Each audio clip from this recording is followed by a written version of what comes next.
It's a matter of great happiness that a long pending demand for Vande Bharat between Belgavi and Bengaluru will be flagged off by Honorable Prime Minister Shri Narendra Modi ji tomorrow.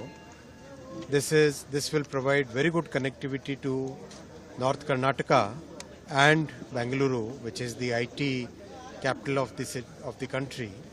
Tomorrow, two more trains will be flagged off. One which connects Katra Vaishno Devi to Amritsar. Again, this is a very important train because there is a lot of movement between pilgrims who come from one place to the other. Third is between Nagpur and Pune. These two are very large industrial and technological hubs, and there is a lot of demand for movement between Pune and Nagpur. I also want to share with you that in the recent times, Honorable Prime Minister has launched many Amrit Bharat trains. Amrit Bharat Express trains are trains which are providing a very good affordable service to the people with low income and lower middle income families. Almost all the features of Vande Bharat trains are there in the Amrit Bharat Express trains, and the fare is very, very low.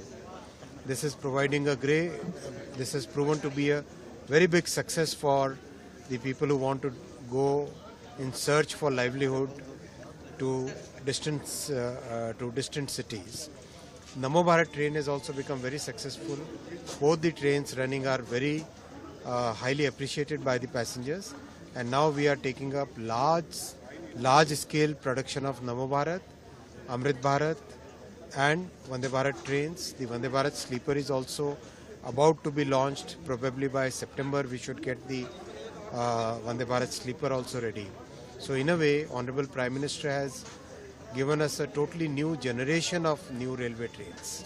Tomorrow Prime Minister will also flag off metro projects, which is very much needy in that economical sector. Correct. Will it boost the image of the Bengaluru once again, Mr. Sir?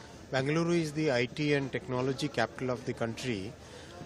Its transportation system really requires many more kilometers of metro, and that's why Honorable Prime Minister has given a lot of emphasis for developing metro network in Bengaluru city. And you must have seen in the cabinet again and again very frequently new proposals are getting sanctioned which expands the metro rail network in Bengaluru. If you look at transport economics and urban transportation, the biggest way by which we can improve the transportation in a city is by having more rail-based transportation. So that's why metro is very important for the city, and the project tomorrow will really add to the mobility in Bengaluru.